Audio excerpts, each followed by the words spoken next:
This is chapter 3, I think. Chapter 2, I'm sorry. We're going to talk about conception and genetics. Kind of an interesting chapter. It's especially interesting for me because I was a laboratory technician, and a lot of this stuff I've dealt with, and I'll be talking about it as we go along. Yeah, a lot of the stuff I dealt with when I was working as a laboratory technician, especially when I was in the service. There we go. Okay, so let's go ahead and get started. Conception takes place when a single spermatozoa combines with a single ova in the woman's fallopian tube. This has to take place in the fallopian tube. If it doesn't take place in the fallopian tube, it probably will never happen. And as you can see, this is the structure of, this is the vagina, this is the uterus, these are the fallopian tubes, and these are the ovaries. So the egg starts here, and it has to be someplace in the fallopian tube when when it meets the sperm. Now and we'll talk about the rest of it in just a second. But the sperm are very small, and the egg is relatively large, and this is what a sperm looks like. But we're going to talk more about sperms in just a second. The woman is born with all the ova that she will ever have, about 400,000. Of course, she won't use all 400,000 of them. That wouldn't make any sense. In most months, a woman will only have one viable ova available for fertilization, unless she's taken fertilization medications, which will induce her to produce more than one ova. And this is what they give the young lady if she's having trouble conceiving. They may harvest her ova, and the way that they do that is by giving her fertility drugs, and the fertility drugs will make her produce more than one ova, and then they will harvest those eggs from her. It's not a very comfortable thing the fertility drugs tend not to be very comfortable because it's like a super period type situation. It induces her to produce more of these of the hormones that allow her ova to be produced. And because of that, her menstrual cycle, menstrual period is a little bit more intense. So in most months she only produces one. Sometimes she'll produce two. If she produces two, one from each ovary, or two from one ovary, then if both of them are impregnated, then she will have fraternal twins. Sometimes, if you are genetically, if this happens to you genetically, one thing that might happen is a single ova may split in half, and that's when you have identical twins or monozygotic twins. And the reason it's called monozygotic is because there's only one zygote. In other words, it's a single zygote that splits in half to make identical twins. So if you see identical twins, of course, they are, one will probably be left-handed, the other will probably be right-handed. There are two pictures for the Giants by the Tyler and Taylor, Rogers. Oh, wait a minute, let me see if I can get a picture of these guys for you. Taylor and Tyler. And they both pitched for the Giants. The Giants just signed Taylor. Tyler's been on their roster for a couple of years. Wait a minute. Taylor and Tyler.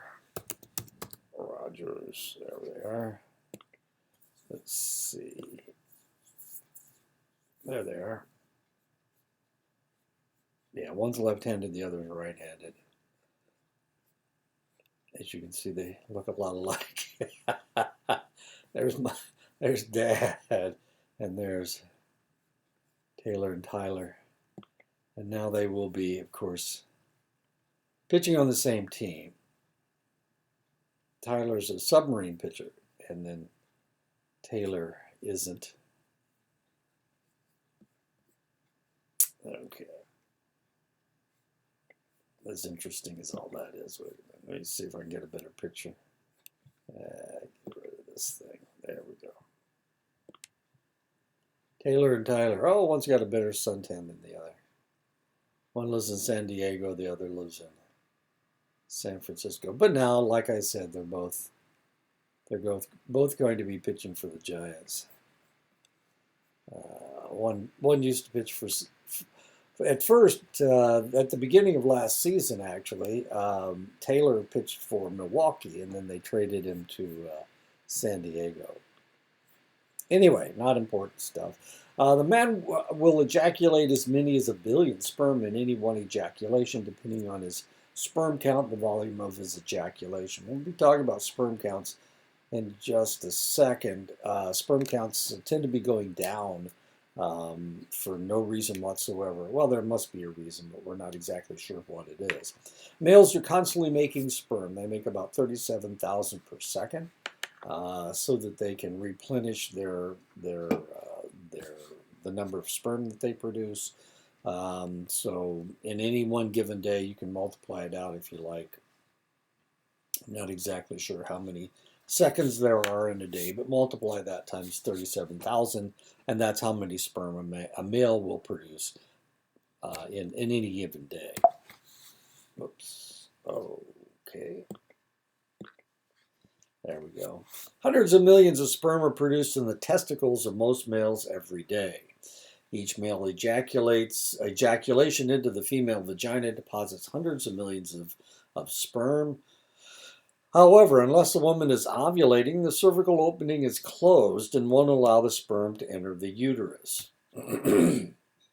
Since the sperm cannot enter the uterus, they cannot find their way to the fallopian tubes. When ovulation occurs, the mucoid plug that protects the cervix becomes more liquid, allowing the sperm to enter the uterus. Fertilization is most likely to occur if intercourse takes place on the day of ovulation or the 5 days before ovulation. And as we saw here, this is the cervix right here, and that's where the mucoid plug is, keeping anything from getting up into the uterus, because this area is very rich it's very vascularized, and bacteria would just grow like crazy if it could get up in there, but it can't, of course. The vaginal area is very acidic, and this is to combat bacteria, viruses, and fungi from existing in that area. You certainly don't want that to happen. While almost all births are of one child, sometimes women will give birth to 2 or even 3 infants. There are 2 ways a woman can have more than one child. In 2/3 of all twin births, a woman will produce more than one ova, usually from each fallopian tube, and each ova is fertilized and forms a zygote, another name for a fertilized ova. These twins would be referred to as dizygotic, 2 zygotes, and would commonly be called fraternal twins. Sometimes a single zygote will split and form 2 identical zygotes. These twins are referred to as monozygotic twins and would be commonly referred to as identical twins. And as we just saw, that Taylor and Tyler Rogers, the 2 pitchers for the Giants, one's left-handed and one's right-handed. It's like they're split in half. Well, that's because one is the mirror image of the other, as curious as that is. So their DNA is very, very similar. Twin births in the United States, about 3.3% of all births are twin births. White people tend to have between 3.8% of their births are twin births. African Americans, 3.7%. Hispanics, 2.2%. And here, these are dizygotic twins. This is the famous Bush twins, George and I can't think of his wife's name. But these are the 2 twins. One has blonde hair and one has brown hair. These are dizygotic twins that were born in Holland, and one of them is black and the other one looks white. Of course, they have exactly the same ancestry. And there's what the mom and dad look like. And there's what their kids look like. So the sperm came from him and the ova came from her, and this is what their children look like. And then there they are later on, after Mom got a divorce. I think you can. Nope, she didn't have the same. A different hand. Okay. Okay. Tattoos. Let me see if she's got tattoos over here. Nope. She got tattoos after the babies got older, I guess. And there they are. There's the Almayer twins from London. Not the same kids. Okay. Monozygotic twins, of course, look alike, as you can see from these two sets. And we already saw the Rogers twins. It is estimated that between 8% and 17% of U.S. couples are unable to conceive. They experience infertility. The most common cause of infertility in men is a low sperm count. The normal sperm count ranges from 40 to 300 million sperm per mil of semen. Any count below 40 million sperm per mil leads to the questionable reproductive capacity. Another problem that a man may have is sperm that are abnormally shaped and thus don't swim adequately to reach the ova. A far more rare occurrence is for there to be a genetic basis for the infertility. Usually it's low sperm count or abnormal forms. And this is what sperm are supposed to look like. One of the jobs I had when I was a laboratory technician was sperm counts, and from time to time we would get a semen specimen and have to determine why this individual wasn't reproducing, and usually this is what we saw. Now, one of the interesting things is that what you're looking for are normal sperm. Now, these guys are swimming around in there. You got to slow them down. You can put a chemical in there to slow them down so you can see them. But this is what a normal sperm looks like, and this is what we see from time to time. We see an oversized head. We see an undersized head. We see two heads stuck on one tail. We see two tails stuck on one head. We see a strange shaped form. We see one that you can obviously tell isn't healthy. This one is has a large, this is the energy pack right here. This is why the tail moves so much, this energy pack. And sometimes you see a tail with no head, and sometimes you see a head with no tail, as curious as that is. Now, why in the world would these abnormal forms be produced? One reason that abnormal forms are being produced is because of marijuana. It causes sperm to be abnormal. Now, I've had people ask me before, is it possible that you could smoke marijuana and use it as a form of birth control? And the answer is no, that's not going to work. It doesn't.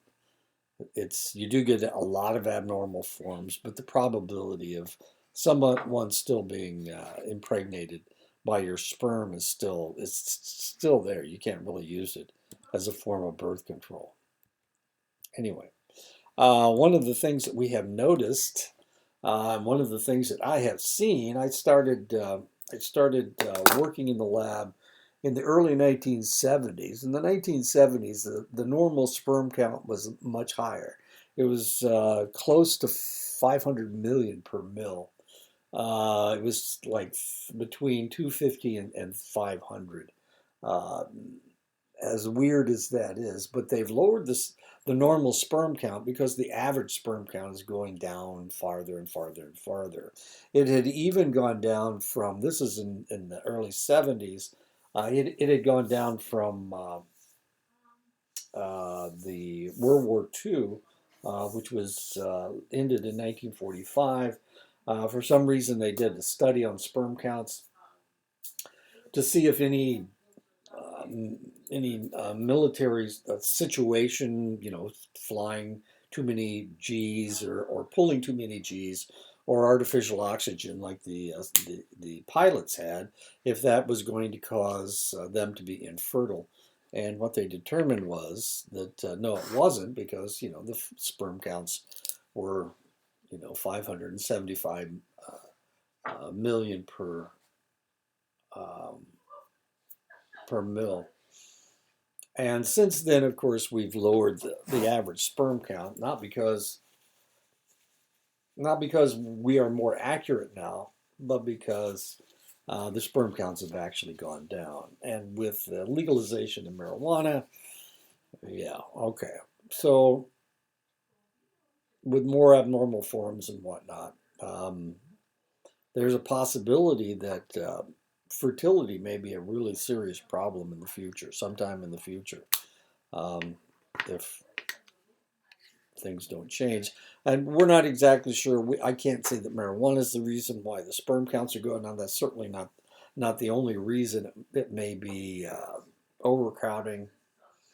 It may have to do with well, there's a lot of things that can cause a problem. One of the things that we noticed before was the fact that pig farmers, people that live on pig farms, tend to have a lower sperm count, and one of the reasons is because the boar, that's the male uh, hog, boars produce a very similar pheromones to humans, and for that reason, sperm counts tended to be lower. They tended to have smaller families and whatnot. So, there's always a possibility. We will never know. It may have to do with more children are produced in rural areas and in urban areas. May have to do with overcrowding. May have to do with contaminated environment. We don't know. We're not exactly sure. It could have something to do with something as common as plastic wrapping or something. Who knows? Who knows what the reason is? But the reality is that there's a lot of the sperm count is going down, and of course people talk about it all the time. Reproductive problems with women often include problems with producing or transporting ova. Abnormal ova can also be a cause. Excessively thick mucus covering the cervix may also be a problem. Problems with the health of the uterine wall will prevent implantation. For women over 30, the problem may be deterioration of the quality of the ova. However, the most common problem preventing women from becoming pregnant is blockage of the fallopian tube. Over half the time, it is due to STIs, sexually transmitted infections.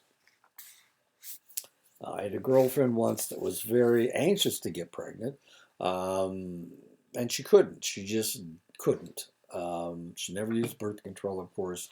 Had never had an STI that she was aware of. It turned out that her fallopian tube had adhesed at birth. This was a congenital problem. It had adhesed itself to her colon, and it had caused such a kink in her fallopian tube that an ova would not pass through.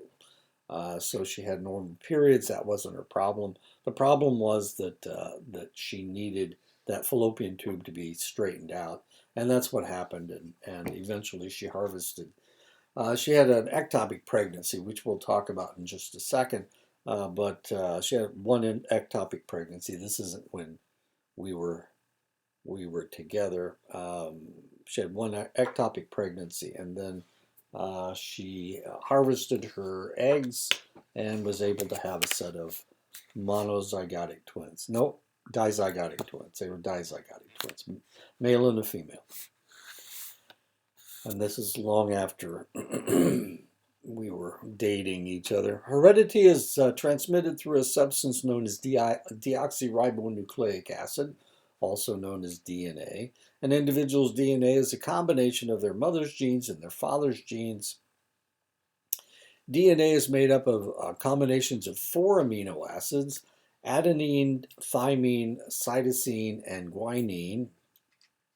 An individual's genetic code is a series of 3 billion pairs of these 4 amino acids. And of course, as I told you before, or at least I said this in one of my classes, about 99.2% of all DNA is identical for humans, despite the fact that we may look different, we may act differently. It's only 0.8 percent of the DNA that's causing the differences between us. The largest unit of hereditary structure is the chromosome. There are 23 pairs of chromosomes, a set of 23 from the sperm and a set of 23 from the ova, for a total of 46 chromosomes. Chromosomes are constructed of genes, about 30,000 in each cell. One cell will contain a full strand of DNA, so each gene will be a segment of DNA. And this is what they look like when we map them. The one that determines whether you're male or female is this one right here. This is the sex chromosome. It's either an X or a Y. All ova are X's, and all males are Y's. So in order to be a male, you have to have an X and a Y chromosome in your 23rd pair. If you're a female, of course, you have two X's. Now, as you can see, we'll see this better later on. The Y chromosome is much shorter than the X chromosome, and this can cause lots and lots of problems. We'll be talking about that in just a second. 99.9% of the genes in any human's body are identical to all other humans. I said it was 99.2%. We're finding out more about this every day. These genes are known as monomorphic genes, one structure. 0.1% are different in each individual. These genes are known as polymorphic genes, many structures. The chromosome that determines if an infant is going to be male or female is the 23rd chromosome, or sex chromosome. All cells in the body carry 46 chromosomes except an individual's ova or sperm.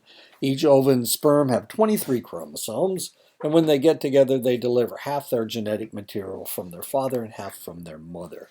And of course, this is a better situation. All ova are female or carry an X chromosome, so if it were up to the mother, all her babies would be female babies. The male determines whether the offspring will be male or female. When a male, it's a Y, female is an X, sperm breaks through the wall or is drawn into the ova. This has been very controversial for no reason whatsoever. How ovas and sperm get together doesn't seem to be anything we should be debating. Seems kind of a silly argument to me, but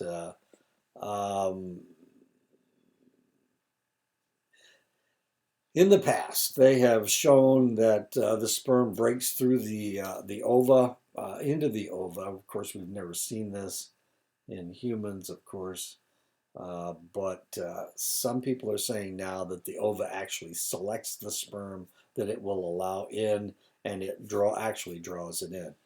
It seems like an interesting but unnecessary argument as far as I'm concerned.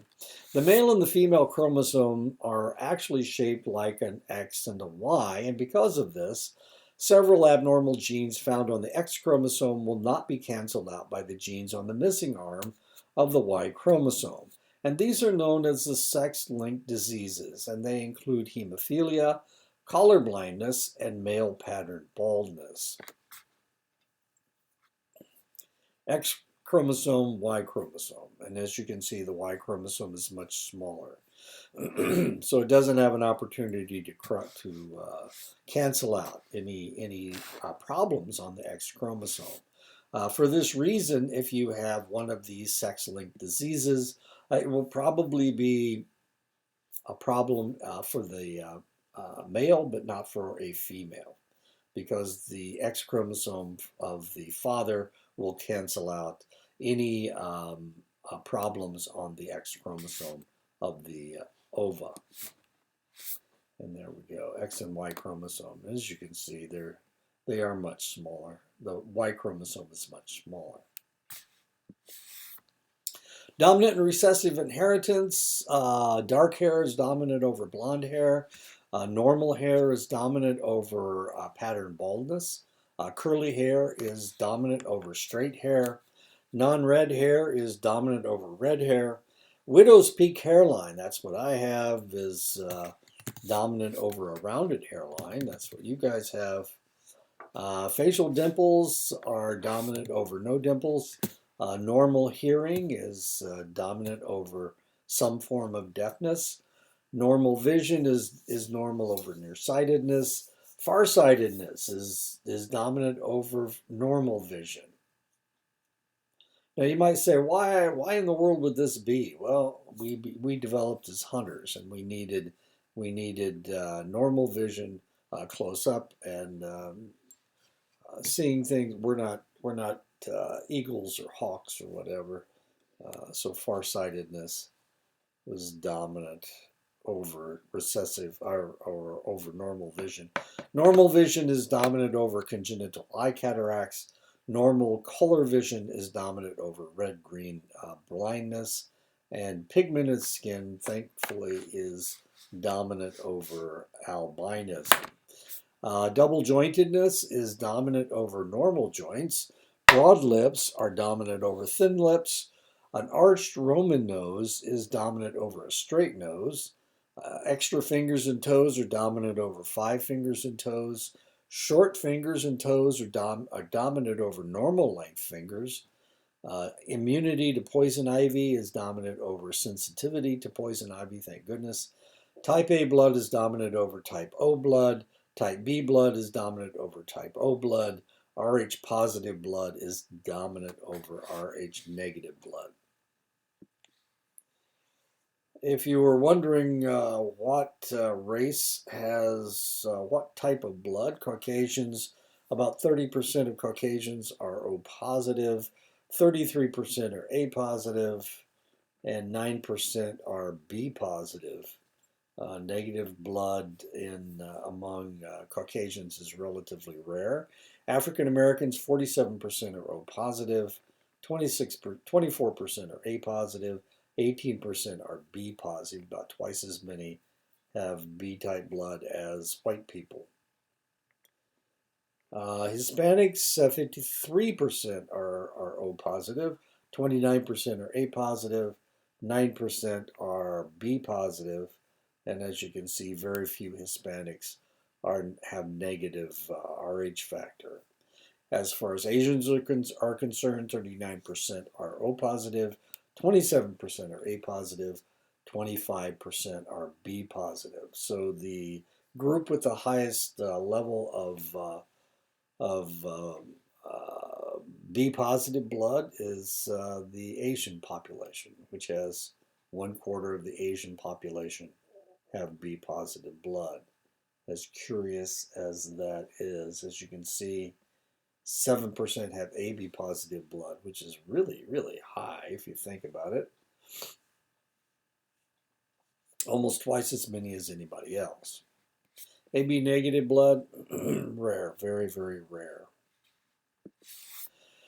Each parent contributes half the genetic material, and each will match up to determine their hair color, their eye color, etc.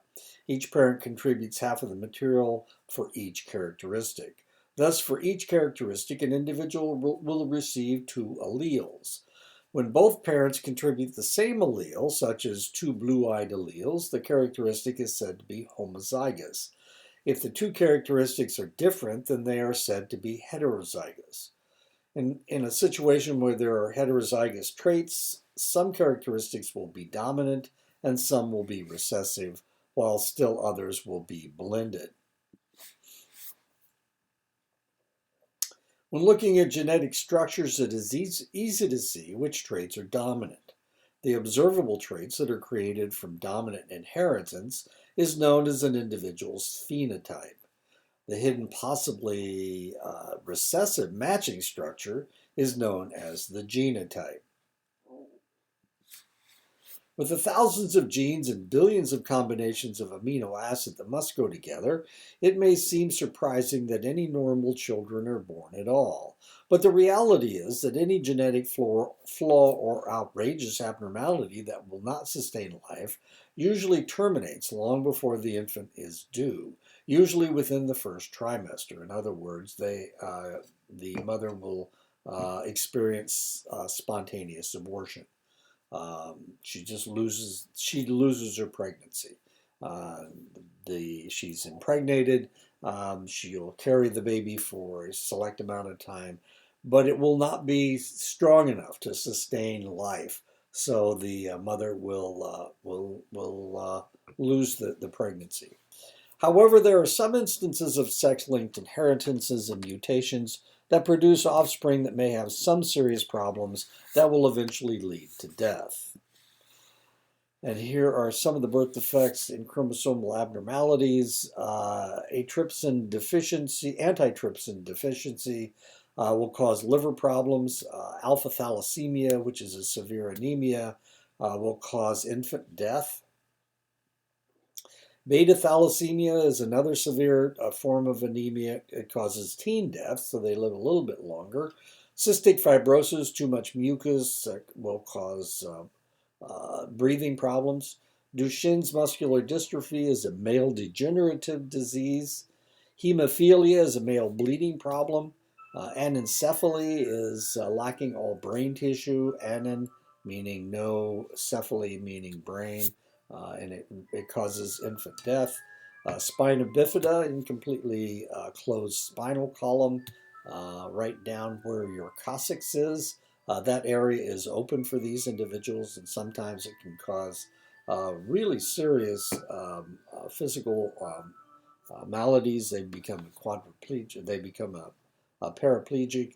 But at other times, these individuals, you can close it up, and there is no problem whatsoever. Phenylketonuria, PKU, is a digestion failure causing intellectual disability.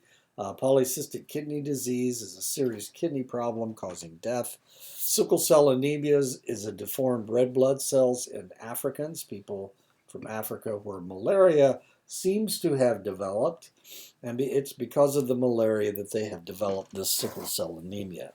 Tay-Sachs disease is a degenerative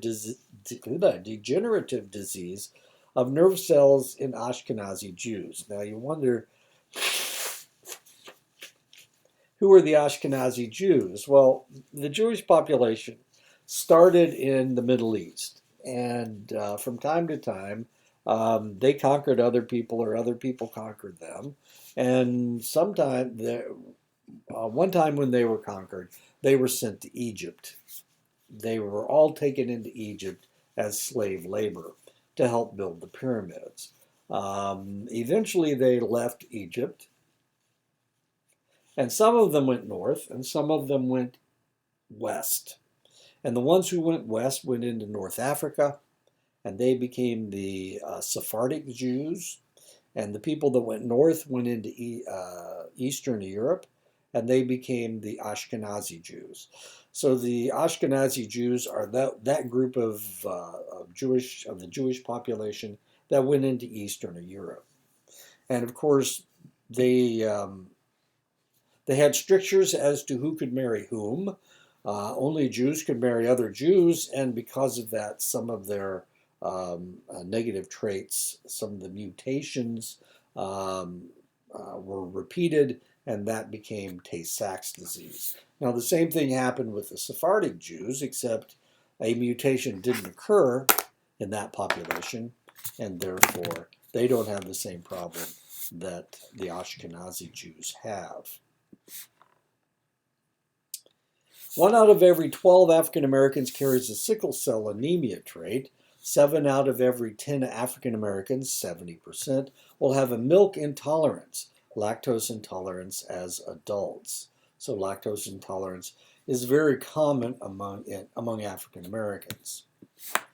1 out of every 10 African American males has a hereditary predisposition to develop hemolytic anemia after taking sulfa or other drugs. Now, this became a really serious problem during the Korean War because they were still giving African Americans sulfa drugs, and in 9 out of 10 cases there was no problem. They could take the sulfa drugs. But then in one out of every 10 cases, they were creating a situation where the individual is dying of hemolytic anemia. And of course, what they had to do was stop giving African Americans sulfa drugs. They could only give them penicillin They couldn't give them sulfanilamide, which was common during World War II. So why wasn't this discovered during World War II? Wasn't discovered in World War II because there weren't that many African Americans weren't allowed to be in combat. The military units were segregated right up until the end of the war, when manpower needs became so serious. As weird as that sounds, this has to do with history. I apologize, I'm teaching psychology, but that is reality. Okay, so it was discovered during the Korean War. 1 out of every 50 African American females has a hereditary predisposition to develop hemolytic anemia after taking sulfa or other drugs. And of course, one of the things that you do not do in medicine today is give African Americans sulfa drugs. Nobody gets it. They don't get it anyway. I had a colleague when I was teaching in Montana who couldn't take sulfa drugs, and she was Native. 1 in 25 whites are carriers of the gene for cystic fibrosis. Cystic fibrosis is really a serious problem. It causes excessively thick mucus, causes other digestive problems as well, but usually and probably it comes from this excessively thick mucus. So I guess one of the things that should happen is that you should be tested to see if you have this gene for developing cystic fibrosis. 1 in 80 whites are carriers of phenylketonuria, PKU, and we're going to talk about phenylketonuria at the end of the chapter. 1 out of every 100 Ashkenazi Jews are carriers of Tay-Sachs disease, also known as familial dysautonomia, and this is what Ashkenazi Jews look like, I guess, kind of.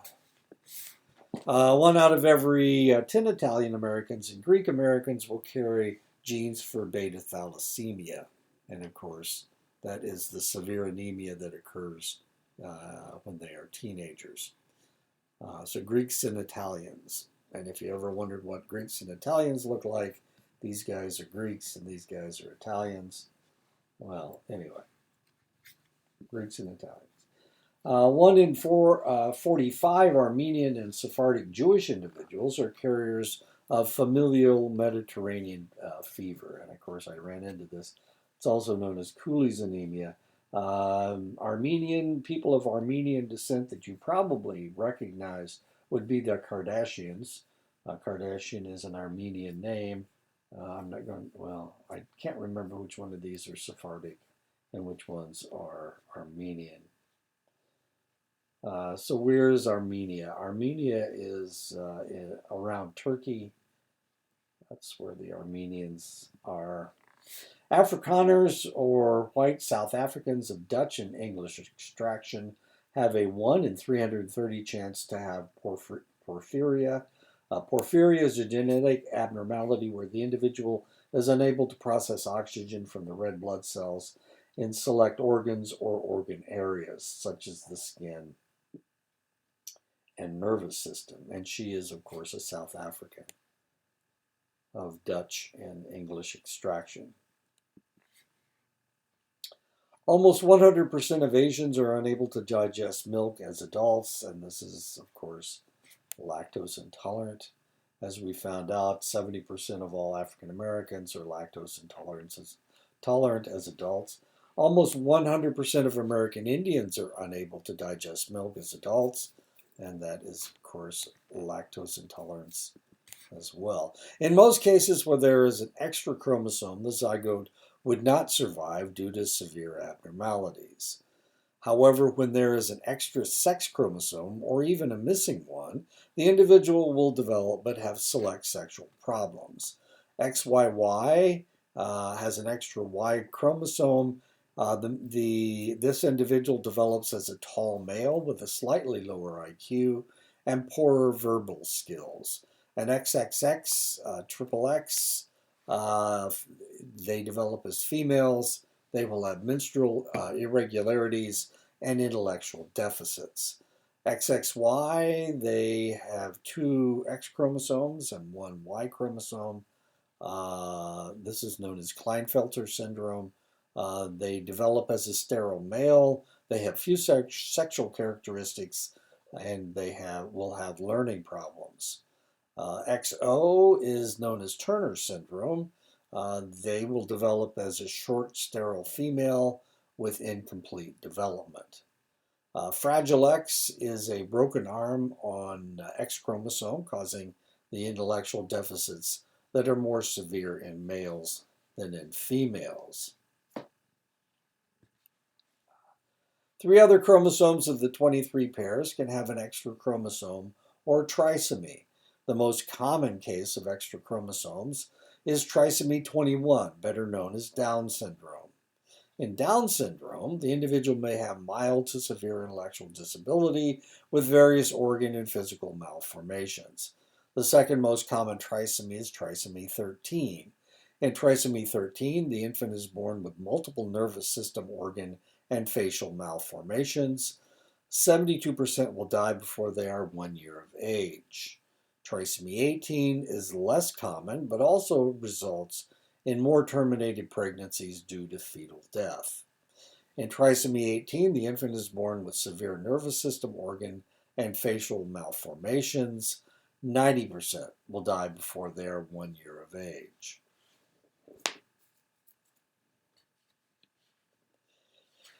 And sadly, I've seen all of this. I used to work in a children's hospital in Omaha, Nebraska. We were the only children's hospital all the way to Kansas City. So we would receive all of the serious cases from western Iowa, all of Nebraska, and half of South Dakota. So I've seen all of these things working in ICU. This is very educational.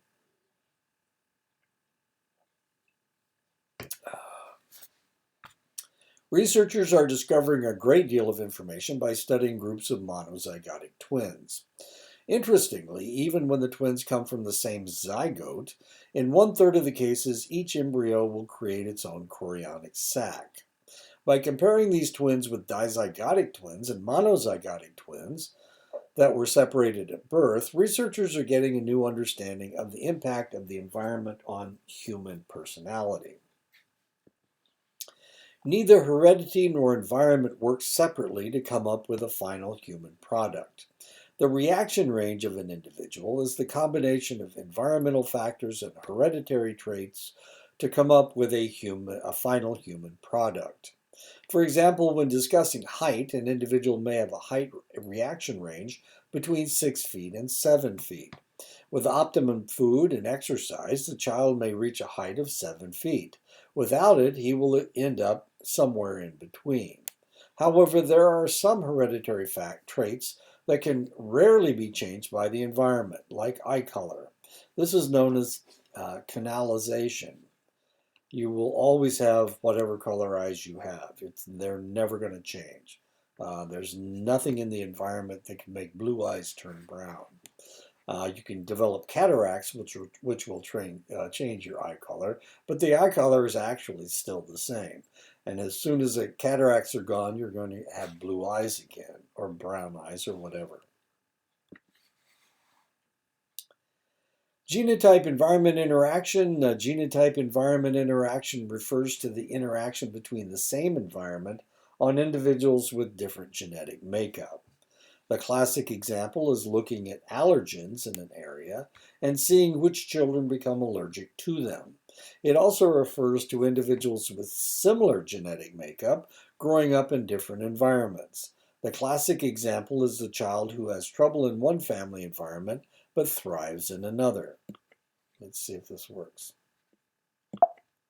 And the answer is it's not going to work. Okay. So I need to take that out. Genotype environment correlation, when the environment reinforces genetic differences because they work in the same direction, it is known as genotype environment correlation. There are ways that this can happen. Passive correlations, parents that give the traits to their children, also tend to maintain an environment that encourages the development of that trait. Reactive or evocative correlations, children with different traits will get different reactions from parents. Active correlation, as children get older, they are allowed to select their own activities. They will gravitate toward activities that they have a genetic proclivity to perform well. So if somebody is tall, somebody is relatively tall, above 6 feet, between 6 feet and 8 feet, they will probably gravitate toward playing basketball if that is part of their environment. If they're 5'6" to 6 feet tall, they probably won't gravitate toward that sport, but they'll gravitate toward another sport where they have more success. And of course, athletics are one thing, music is another. I mean, you can talk about just about anything, but the reality is that people gravitate toward what they're successful at. Not surprisingly, children who grow up in the same family often have very different personalities, IQs, and interests. This is due to the fact that children born at different times in families can not have the same experiences. This is known as non-shared environmental effects. These include the differences between boys and girls, the composition of the family, the historical impact of what is going on in a family. Geneticists feel that similarities between siblings is probably due to genes, while differences are due to non-shared environmental effects. And a good example is my own family. I have 5 brothers and sisters. One of my sisters has passed away, but I have 4 living brothers and sisters. And you might think, well, you're all professors, aren't you? And the answer is no. My sister that has passed away, and I are the only 2 individuals that have gone for advanced degrees in my family. That doesn't mean that we don't have similar IQs. I actually have a brother with an astronomical IQ who was so cool that he didn't think that he needed to go to school. Too cool for school he was. He enjoys listening to 70s and 80s rock music. The heavier the metal, the better. I like to fix cars. He was a motorhead. And he's brilliant, but of course he decided that he wasn't going to put his efforts or his brain power into education. So he got his bachelor's degree, but that's about it. He had a difficult time holding a job. Now you wonder why somebody so brilliant would have a hard time holding a job, and the answer is because he kept telling people how to improve things, and he wasn't as tactful as he could have been, and for that reason, he's had a hard time holding down a job. And I've worked practically every day of my life, and I've only been fired once, so that's not too bad. He gets fired every time he gets a job. So different personalities. He's my baby brother. He had an IQ that was really high. I mean, like Einstein high. But all IQ means is what's the word I'm looking for? It means that you have the probability of being intelligent. Um, you need to live up to your expectations, and he never did. He didn't want to go to school. He wanted to be cool and grow his hair long. Well, all kinds of stupid stuff. Anyway, why are we talking about this? Let's go to the next one. Physical attributes: height, weight, intelligence, General intelligence and specific abilities are influenced by genes. Enriched or impoverished environments will make or break a proclivity, but native intelligence levels tend to be closer to biological parents than adoptive parents. Personality studies of 5 major groupings of personality traits show that there is heritability of about 40% of your personality traits. And these personality traits are extroversion. This is the big 5. Extroversion, neuroticism, which means overly anxious, conscientiousness, agreeableness, and openness to experience. And that's the big 5. Select studies have shown that other personality traits may be influenced more by heredity than environment. Your temperament, you're born with whatever temperament you're going to have, your activity level, your sociability level, your emotionality, and your shyness, and its antithesis, boldness. How bold will you be? Now, when I was born, evidently my mother and I used to fight all the time, and she, my mother was a nurse, and she had a nurse friend that would come over. They were really good friends, and my mother kept complaining about me and complaining about me and complaining about me. And finally, Keener said, that was her name. Keener said, "Hey, look, Lizzie, Goody is what she called her. Goody, the reason that her maiden name was Goodwin, so they called her Goody. Goody, the reason that you and that little snot fight all the time is because you're both identical. You're both the same kind of person. You're the same person." And of course, that made my mother mad because I was a really irritating kid. So evidently, she was a real irritating person too. But anyway, the interesting thing was, so here we are. We're at each other's throats for until I went through puberty and got married and joined the military and whatnot. And in the later years of my mother's life, who would she confide in? Me, of course, because, well, I don't know why, but she did. Anyway, she told me things that she didn't tell anybody else. It's really kind of interesting. She spoke differently to each of her children. So each of us has a different story about almost everything, as curious as that is. Psychopathology, there seems to be a strong genetic influence on at least 2 forms of psychopathology. Schizophrenia, loss of contact with reality marked by episodes of delusions and hallucinations. The risk of developing schizophrenia is 10 times greater among siblings and offspring of the people suffering from schizophrenia than in the general population, with an estimated genetic contribution between 63% and 85%. Autism is another psychopathology that is heritable. It is a disorder marked by an inability to have normal social interaction. The individual has impaired communication and imagination. Children suffering from autism often develop obsessive ritualized routines and may display repetitive movements that can be destructive to the individual.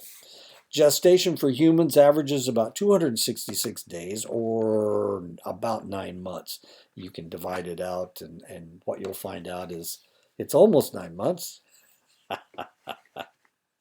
Gestation is the length of time from fertilization to the emergence of the offspring from the womb.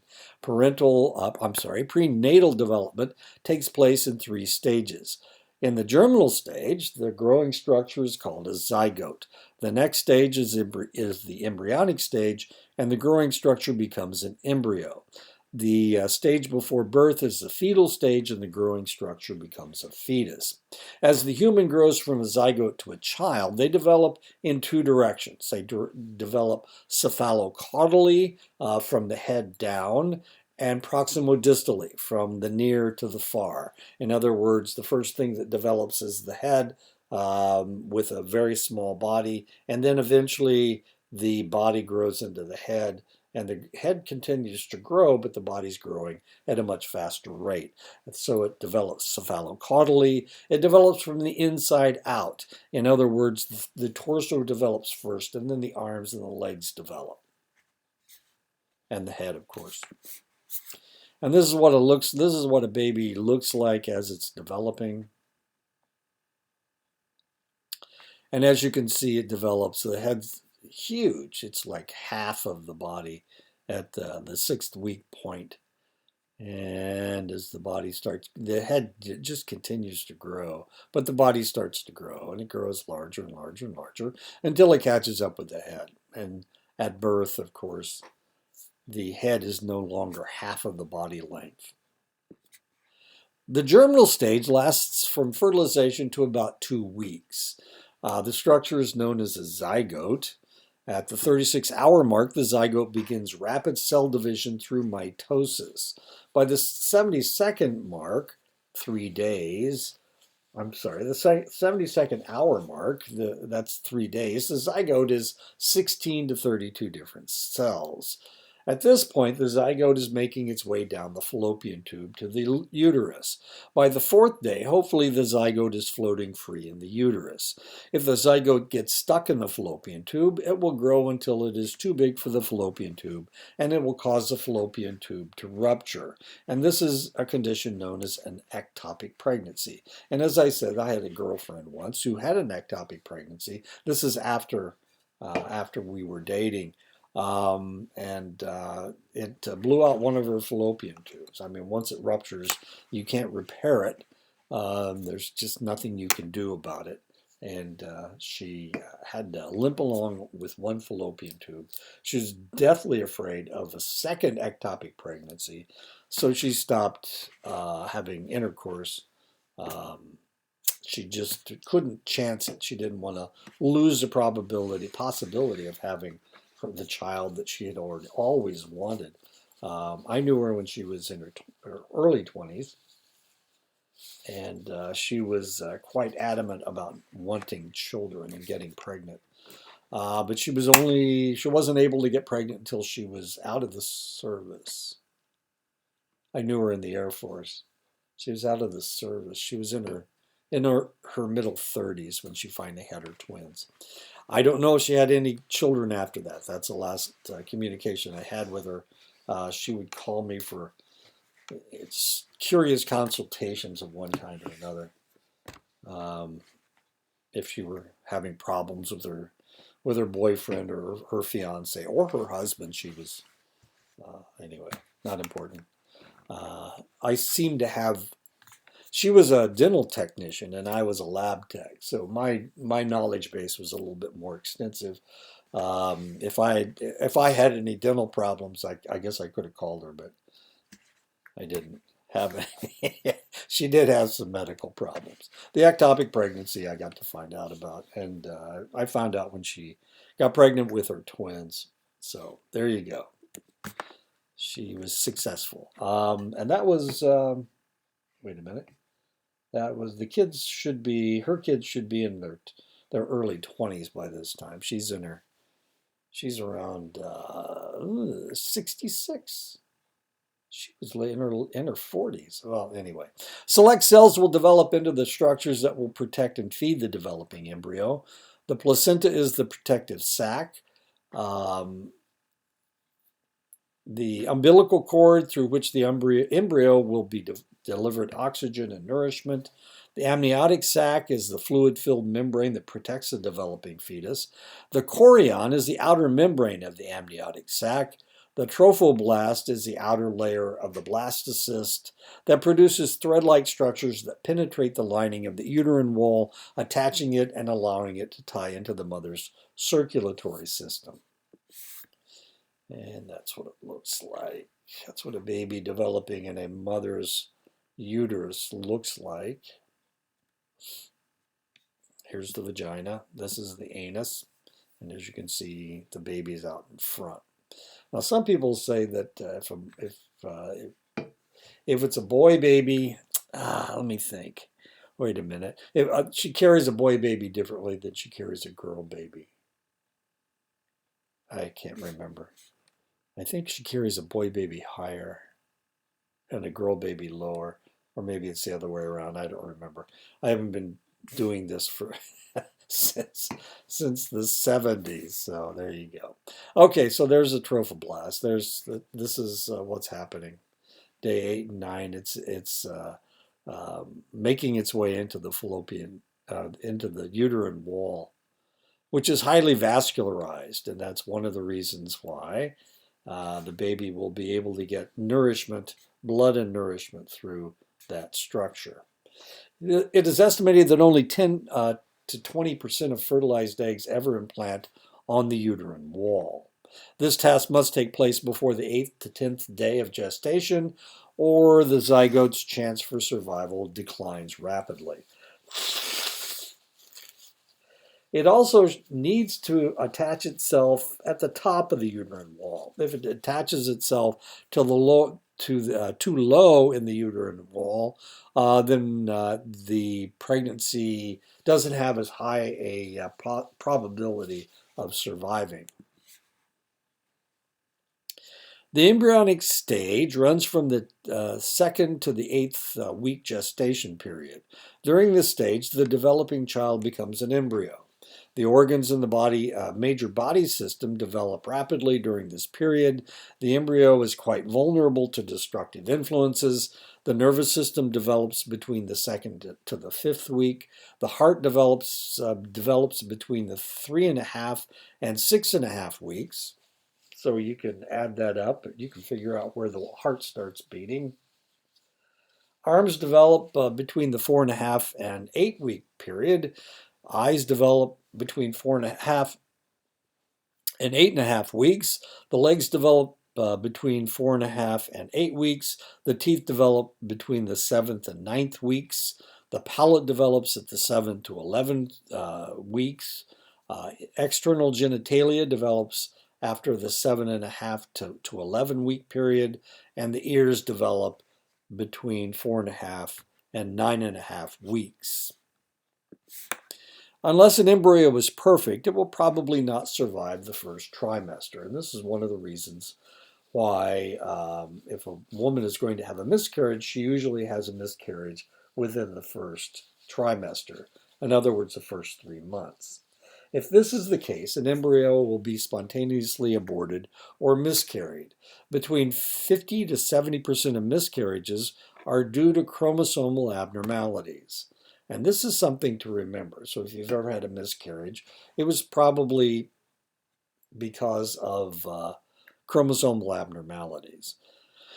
More miscarriages occur to male embryos than female embryos. What's wrong with males? Well, we know what's wrong with males. We got that X chromosome and we've got that tiny little Y chromosome, and it doesn't cancel out anything negative on that female X chromosome. And that's why more males are miscarried than female embryos. 56% of all conceptions are male, but only 51% of all births are male. At the 8th week or 2-month mark, the developing child passes into the fetal stage and becomes a fetus. This stage is marked by first development of bone cells. During the fetal stage, the growth rate of the fetus accelerates rapidly. The fetus marks the beginning of movement or quickening. Movement and fetal growth are normally monitored through ultrasounds. Males will differentiate themselves as early as in the 8th week, as they will be more active than females. Why is that? Well, testosterone evidently is irritating. When my mother was pregnant with my oldest sister was very sedentary almost all of her life, including when she was in the womb. My mother, who was a nurse and knew all about this stuff, was afraid that there was something wrong with the baby because she didn't move very much. Unfortunately, but my dad was in the army, and he had gone off to World War II, and he was in England, and he was wandering through France and into Belgium, got caught in the Battle of the Bulge. Eventually, he made his way into Germany, And let's see, when was she born? She was born in September. No, that's not right. November of 1944. And November of 1944, my dad was pinned down in the Hurtgen Forest when my sister was born. But my mother was afraid to tell him her worries about the baby since it wasn't moving very much. And after it was born, she was fine. She, as a matter of fact, she developed. My aunt saw her, and she said she's such a doll baby. She looks like a doll because she hardly moved at all. She looked like a doll. She's brilliant, brilliant lady. Eventually, she acquired a law degree, so she was a lawyer. She was also part of the feminist movement in the 1970s. Quite a lady. Beginning at about the 12th week, a fetus will begin swallowing its own amniotic fluid. Amniotic fluid is the waste products of the fetus. The swallowing stimulates the fetus's sense of smell and taste. By the 14th week, mature taste cells have appeared. If the mother has ingested a food or flavoring that crosses a placental barrier, the fetus will be tasting it over and over again. Alcohol is one of the chemicals that readily crosses the placental barrier. So the fetus can develop a taste for alcohol if the mother drinks alcohol. It can also develop a taste for mutton. It can develop a taste for Italian food, oregano, basil, whatever. Uh, so whatever the mother is eating, the baby may develop a taste for it. As curious as that is.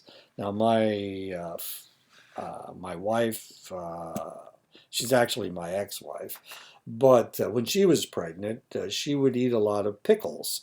She liked dill pickles and she liked olives.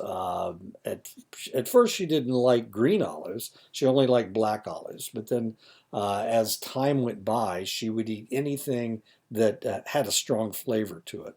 And then when my kids were born, but she did the same thing with both the children. And when the kids were born, for a snack, they would eat bell peppers, not bell peppers, cherry peppers, the things, the hot peppers, and dill pickles and hamburger slices. I didn't have to worry about buying them expensive snacks because they would snack down on on pickles and peppers, just like their mother did. The other interesting thing that my ex-wife ate was cold pizza. She just loved cold pizza. She would spread mayonnaise on cold pizza and eat it for breakfast. I always thought that was pretty gross, but yeah, she was. I don't have any idea why, but the kids don't do that I'm aware of. But my son is a chef, interestingly enough. Um, I was a single parent for about 5 years, and I used to make a lot of chili. I developed a recipe, a quick and fast recipe for chili, and he didn't think it was spicy enough, so he used to put Italian dressing in his chili. Of course, back then you couldn't buy hardly anything hot. It was mostly just tomato juice and beans and hamburger and onions, and I'd chop up tomatoes, but they didn't have Rotel tomatoes back then. So anyway, it wasn't very spicy, and he used to put Italian dressing in it. Okay, let's watch the baby grow. Whoop! It's getting bigger. It's getting bigger. It's getting bigger. It's getting bigger. There we go. There we go. Okay, now this time don't watch the baby. Watch the woman's breast grow and the nipple change shape. And I told you too late, so let's watch it this time.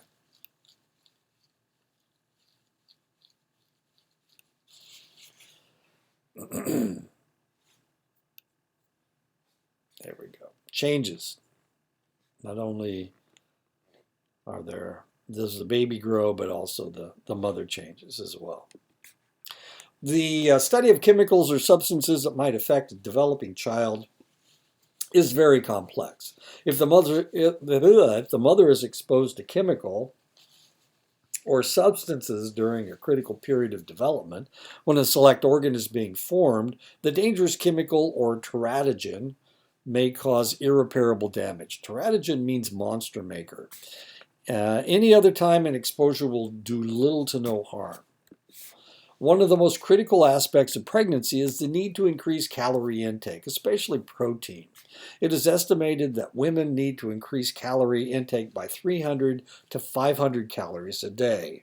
Women who gain between 22 and 46 pounds during pregnancy are less likely to miscarry or have low birth weight babies. Research shows that malnutrition during fetal growth can have a lasting effect on the offspring. A Dutch study showed that prenatal nutritional deficiency in the second and third trimester resulted in increased antisocial personality disorder.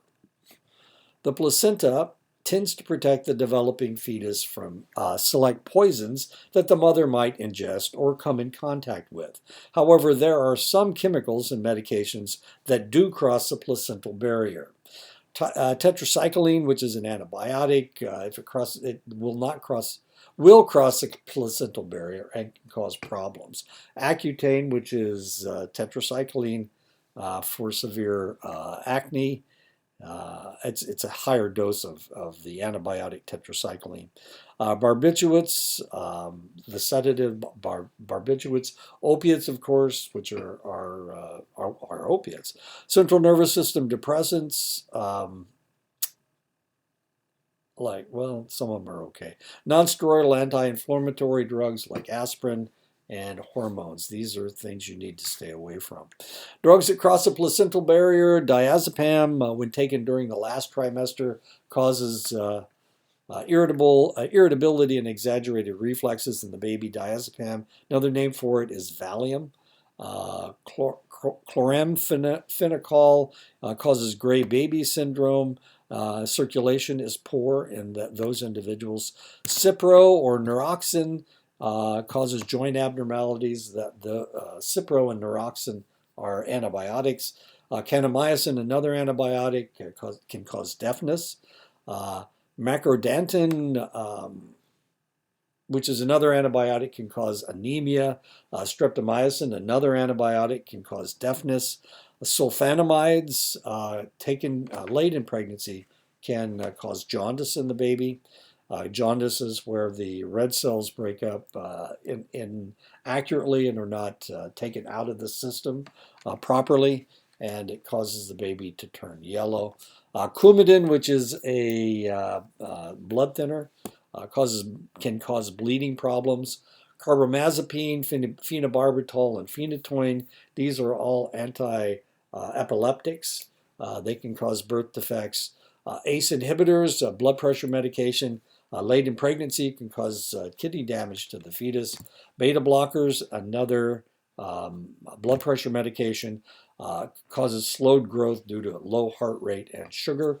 Lithium, which is given to people suffering from bipolar disorder, as are these anti-epileptics, anti-seizure medications, carbamazepine, phenobarbital, and phenytoin.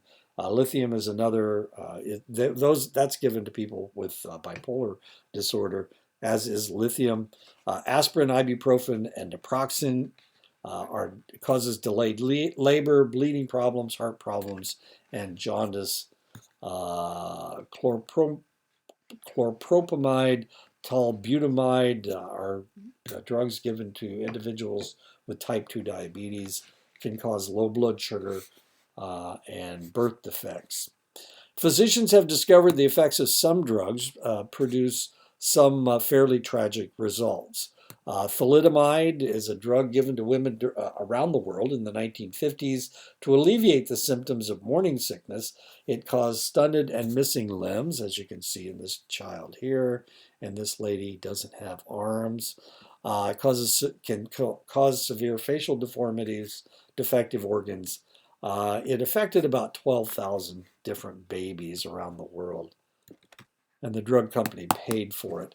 Another surprise to physicians was the synthetic hormone diethylstilbestrol, or DES. It was introduced in the late 40s and early 50s to prevent miscarriages. Unfortunately, as the daughters of mothers who took DES reached puberty, some developed rare forms of vaginal and cervical cancer. Some had a hard time maintaining their pregnancies. Some sons of DES mothers developed testicular cancer, and some were sterile. Now, sadly, my current wife was a DES baby. In other words, her mother had to take DES in order to prevent miscarriage. She has not developed any problems. She has a special Pap smear every year to make sure that she doesn't have this clear cell cancer, and she's fine. She's in her 70. She turned 70 last year, so she's made it past the danger zone. Her brother um, also has had children. He has had a child anyway. He's not sterile, and he has not developed testicular cancer, and he's in his 60s. So they luckily they were not damaged by their mother taking diethylstilbestrol. Since the 1980s, physicians have realized that women who consume alcohol throughout their pregnancy risk causing serious damage to their unborn infant. 1 out of every 750 infants born are born with fetal alcohol syndrome, also known as FAS. This is in the United States. 1 out of every 750 births are born to women who consumed alcohol. Alcohol affects the fetal brain, changing the structure of the corpus callosum, which affects voluntary movement and higher order processing. 1 in every 75 births is born to a woman who drank moderately, a condition known as fetal alcohol effect. FAE causes retarded growth, mild intellectual deficits, delayed emotional development. FAS causes slow prenatal, postnatal growth, facial and bodily malformations, disorders of the central nervous system, poor sucking responses, brainwave abnormalities, sleep disturbances, slow information processing, short attention span, restlessness, irritability, hyperactivity, learning disability, retarded growth, and motor impairments. And this is the first child who was diagnosed with FAS. Do I have another picture? Yeah, that's him when he was a baby. He had heart abnormalities and had to have open heart surgery done. He was a baby from the Rosebud Reservation. And these are children suffering from fetal alcohol syndrome. These are Germans. These are from Germany, pictures from Germany. And there they are. You can see the difference. You can see that they have a very distinctive look. Corpus callosum, this is a picture, this is what a normal corpus callosum looks like in a newborn baby. This is normal, this is abnormal, and this is almost non-existent. These are two babies with FAS, and this is a baby that's normal, just like as you can see.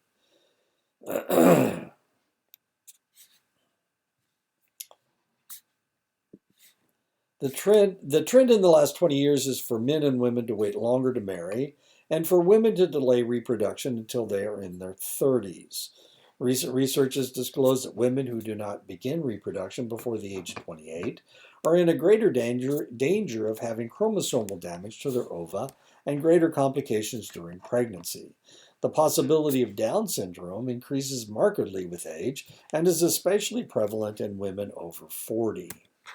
To ensure that the fetus gets adequate vitamins or that the fetus doesn't deplete the mother's stores, the mother should supplement their diet with multivitamins.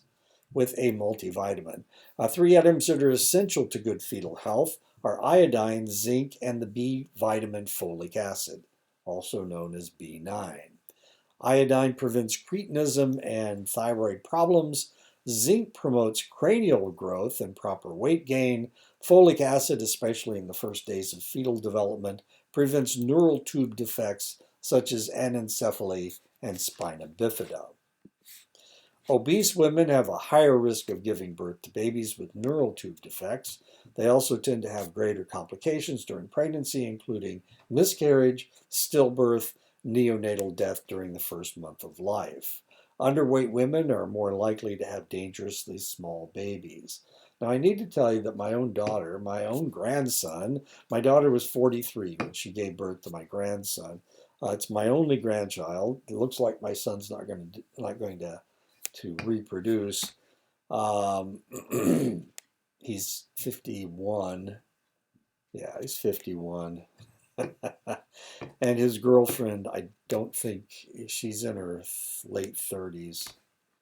Anyway, it doesn't look like they're going to reproduce. My daughter is 43. So, of course, my daughter teaches science at high school, and she knew what was going on. And of course, I knew what was going on because I've been living through this stuff since the 1970s. So here we are. She's pregnant, and of course, we're watching all the signs and trying to make sure everything's fine. And she was a good girl. She certainly didn't drink, and she stopped drinking caffeine. She didn't consume any caffeine. She ate really well, as well as she could. She had pretty good morning sickness. So here we are. We're watching her pregnancy very close. And as soon as she hit the 20-week mark, we knew that things were probably going to be okay, because at 20 weeks, it's 38-week gestation, and she was at 20 weeks. You can usually save the offspring. Usually, so yeah. Moderate exercise does not seem to endanger the fetuses or of healthy women. In fact, regular exercise can prevent constipation and improve respiration, circulation, muscle tone, and skin elasticity, which will make for an easier delivery and quicker recovery postpartum. My daughter was an athlete, so she thought, well, I'm gonna knock this one out of the park. I won't need drugs. I won't have any problems. But she had to start wearing some kind of a belt around her pelvis, because as her pelvis expanded, it was expanding too far, and so she had to wear a belt tightened around her pelvis to keep it so that she could walk, as weird as that is.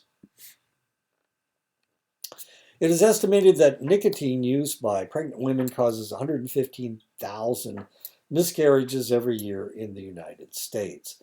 Nicotine has been identified as a contributing factor in 5,600 infant deaths a year. 53,000 babies are born underweight every year due to nicotine consumption. Infants of mothers who smoke have higher incidences of respiratory problems, including more colds and asthma. Evidence seems, I just read an article. What were they talking about? Oh, they were talking about the fact that Japan's starting to have problems because Japanese women aren't having babies, not at a rate to reproduce the current population. So the population is actually decreasing in Japan, and men are waiting until their 30s before they have their first intercourse. It's like 25% of the people in their 30s are virgin. As weird as that seems, it's not something that tends to happen in the United States, but in Japan, it is. They're very regimented people, and it seems to be a way of the world there at this point anyway. Evidence seems to indicate that smoking during pregnancy may cause poor attention span, hyperactivity, anxiety, learning and behavior problems, perceptual, motor, and linguistic problems, low IQ scores, low grade placement, neurological problems. There is no definitive research to indicate that caffeine causes low birth weight, premature birth, retarded fetal growth, or miscarriage. However, moderate to heavy use 4 or more cups of coffee a day may increase the risk of sudden infant death and possibly spontaneous abortion. And this is one of the reasons why my daughter stayed away from caffeine.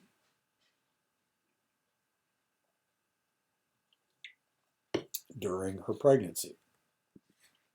Marijuana has been shown to cause ovulation abnormalities in women and lower testosterone and sperm counts in men.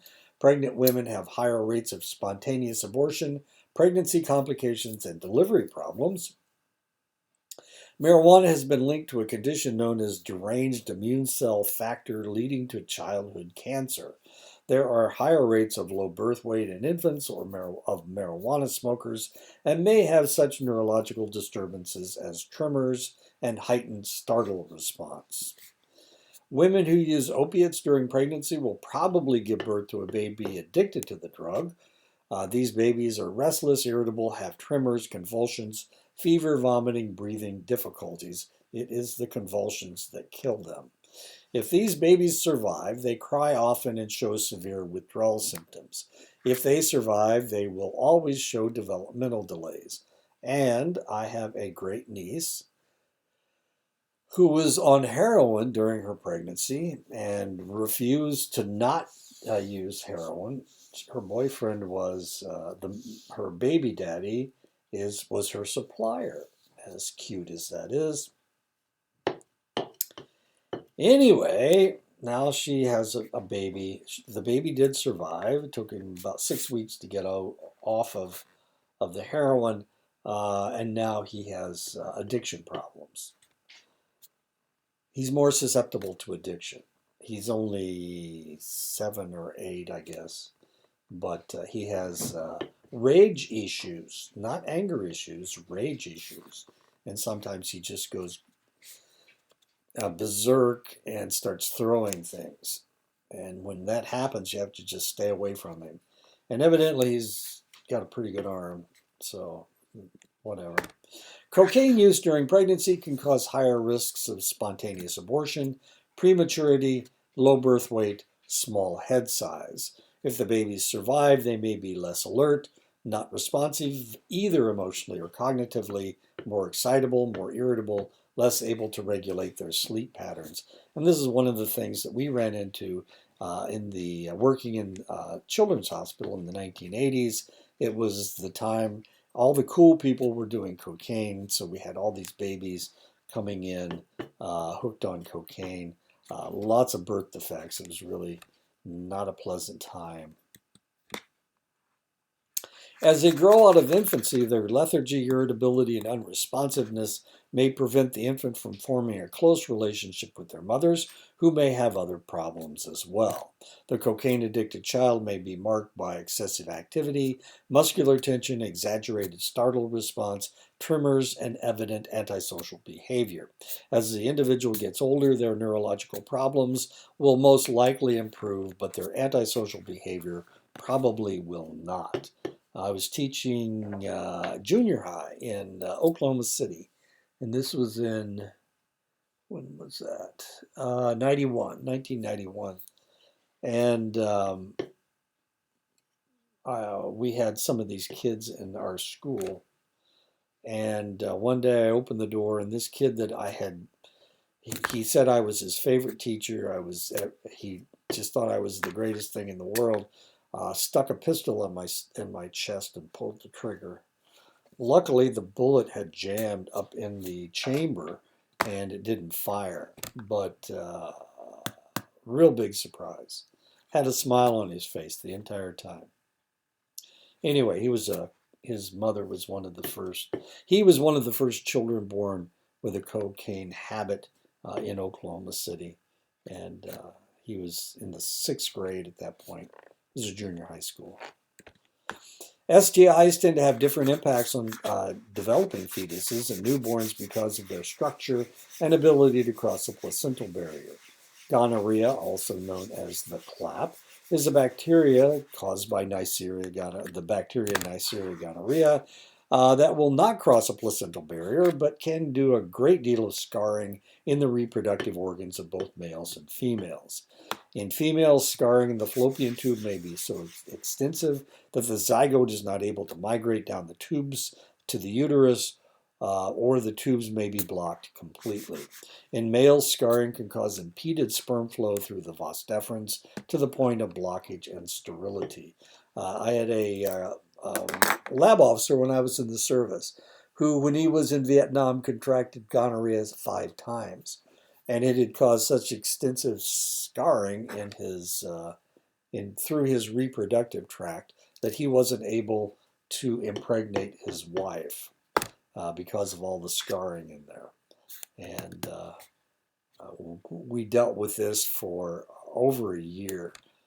Them trying to figure out what they were going to do, how they were going to allow him to have a child. And I think eventually they used artificial insemination. Since gonorrhea is often asymptomatic in women, it is possible for a woman to deliver when she is infected with gonorrhea. If the baby passes through the birth canal when the mother is infected with gonorrhea, the baby may become infected as well. The most serious danger is an infection of the eyes, which will cause blindness. For this reason, silver nitrate is placed in the baby's eyes after delivery. Other problems that might affect a baby include heart infections, lung infections, and joint infections. The syphilis bacteria, Treponema pallidum, is able to cross the placental barrier. If the fetus is infected, it may result in premature delivery, stillbirth, or congenital syphilis. Genital herpes is a virus that, if present during delivery, can cause blindness and even death. We checked every baby born when I was in the service. This is back in the early 70s, and I only saw one baby that was born with syphilis, and that was thousands of births. But that's one place. We were in where was I? In Lubbock, Texas, most of the time. Anyway. AIDS caused by the HIV or HTLV3 viruses disrupts the body's immune functions. The virus can cross a placental barrier but can be blocked if select antiviral drugs are taken by the mother during pregnancy. Unfortunately, these drugs are relatively expensive and therefore rarely available in Africa, where the disease continues to devastate the continent. Babies born with AIDS virus may develop a full-blown disease at any time. Some develop antibodies that destroy the virus before it is allowed to replicate. Despite all of the programs in place to assist pregnant women, universal prenatal care still does not always take place. While the national average for women who get late or no prenatal care for all races is 3.9%, for natives the figure is an abysmal 8.6%. Other minorities are also above the national average, including blacks, Mexican Americans, Puerto Ricans, Hawaiians, and Central and South Americans. Up until the 21st weeks, 0% survival rate.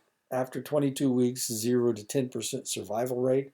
We're talking about the fetuses, if they're born at before the 21st week. They have actually saved a 20-week gestation baby.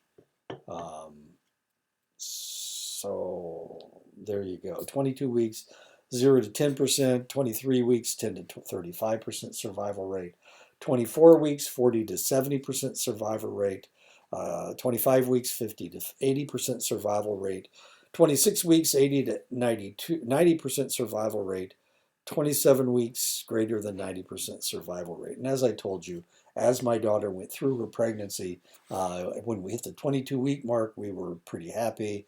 And then as the weeks went by, we've got more and more. We were pretty sure the baby was going to survive. And as I said, the youngest baby to survive is under 20 weeks, just under 20 weeks. The first stage of delivery is the longest and typically lasts 12 hours or more.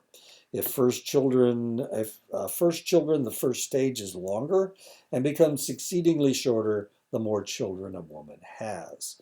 This stage involves contractions of the uterus, causing the tiny hole in the cervix to expand enough to allow the bulk of the baby to pass through. And this is the dilation chart, as you can see. The second stage of labor typically takes 1.5 hours or less. This stage begins when the baby's head begins to move through the cervix and into the vaginal canal. The stage ends when the baby completely emerges from the mother's body. If this stage lasts longer than 2 hours, the physician may use some form of assistance to extract the infant. The third stage lasts 5 to 30 minutes and involves the placenta and the umbilical cord being expelled from the mother's body. This is previously called passing the afterbirth, but of course it's been changed since then. The fourth stage involves a recovery process where the baby and the mother both rest and their condition is monitored. Cesarean delivery is a surgical procedure to remove the baby from the uterus by cutting through the abdominal wall. Cesarean birth rates in the United States are among the highest in the world. Alternative methods of childbirth minimize the use of drugs while maximizing parents' active involvement. And these are the two cuts that you use with a cesarean section. One is the horizontal cut, also known as the bikini cut, because it's down below where the bikinis usually are, and this is a horizontal, or the vertical cut, which my wife had 2 of these, and my daughter delivered her son cesarean, and she had the bikini cut. Complications of childbirth. Birth trauma may be caused by anoxia, oxygen deprivation, diseases, infections, or physical injury. Low birth weight babies fall into 2 categories, preterm and small for date. A low birth weight baby, if necessary, is placed in an antiseptic temperature-controlled crib, known as an incubator, and fed through tubes. 50 years ago, the leading cause of intellectual disabilities in the United States was a condition in some neonates that did not allow them to metabolize protein properly. This condition caused a buildup of phenylketonuria in the blood, which destroyed brain cells. Now, by screening all babies at birth, phenylketonurics can be placed on a special diet, and live otherwise normal lives. And of course, everybody checks for PKU because it's not that prevalent, but you do run across it from time to time, and it is a easily detected problem that can be taken care of. Hypothyroidism and galactosemia, also known as maple syrup disease, are also screened at birth in most states. Interesting story. I was going up to the neonatal unit at the hospital where I was working, and I went in and I smelled pancakes. I couldn't figure it out. I thought, what's happening? Are the nurses eating pancakes? And I mentioned it to one of the nurses, and of course she got very offended. It's easy for nurses to get offended by lab techs. And, and I said, no, I really do. It smells like it's coming from that end of the room. And of course, there weren't any nurses stations down there. It was the other end of the room. Nurses station was on the opposite end. So I went down there and I pointed, this is the baby. It smells like maple syrup. And of course, she had been in the room for an extended length of time and so she wasn't smelling anything. And because, she had been around all of that stuff, but what it turned out to be was galactosemia. The baby was suffering from galactosemia. They ordered a galactosemia test, and I drew it right then. And it turned out that the baby did have galactosemia. Of course, you can control this with your diet, galactosemia. And so I was a hero for smelling pancakes. that the nurses had missed. And potentially the doctor would have figured it out if he'd gone in the room. But a lot of people don't even acknowledge what they smell.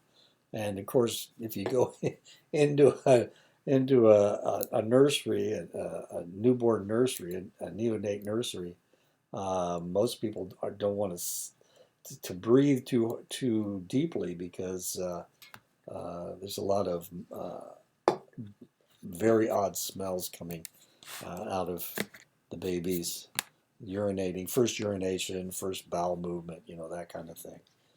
But no, I smelled the galactosemia, the maple syrup disease. It really did smell like maple syrup.